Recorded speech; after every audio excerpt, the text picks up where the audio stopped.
So it all culminates today. Can we draw any conclusions yet on how all of this behind the scenes horse trading, I should say, has been going?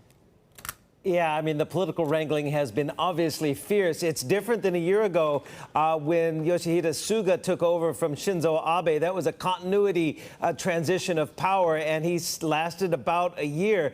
This time, will the Japanese consider, more continuity under this obviously COVID time? This will be the third prime minister in the COVID era. Shinzo Abe, then Suga, and then one of these four individuals who will stand for the LDP, the Liberal Democratic Party, the ruling party in Japan's leadership vote today. We're going to get more than 1 million rank-and-file LDP members voting. Actually, they've had to vote as of last night. Then lawmakers will vote today. We'll get a result by 2:20 Japan Standard Time, so 1:20 Hong Kong today. It's very unlikely one of them will get an outright majority. So what will likely happen then is that we'll have a runoff between the top two candidates. And right now, as you saw those four individuals, the opinion polls don't matter much because this is not a public vote. This is an internal, behind-the-scenes vote.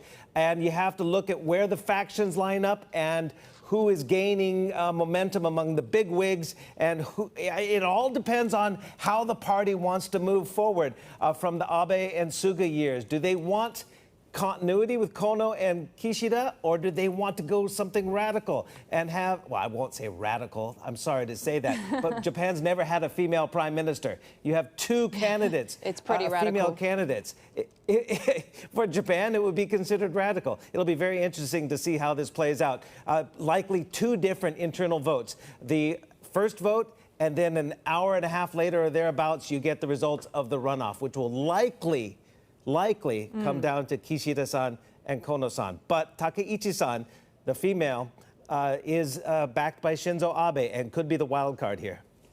But you said that it's still the same Liberal Democratic Party, right? The LDP. So how much of a change can we really expect in monetary or fiscal policy under a new prime minister?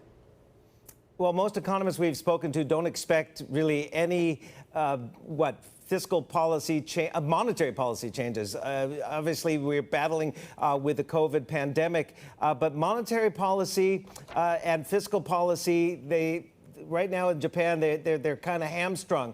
So we could see, most economists predict, more spending on the fiscal side to get through the pandemic. And we all know that Suga-san, as his pretty much his last act as prime minister, by the end of this month, in a couple of days, he will be lifting the widespread states of emergency, pandemic states of emergency, and that will give another boost to the economy as stores and travel reopen in Japan.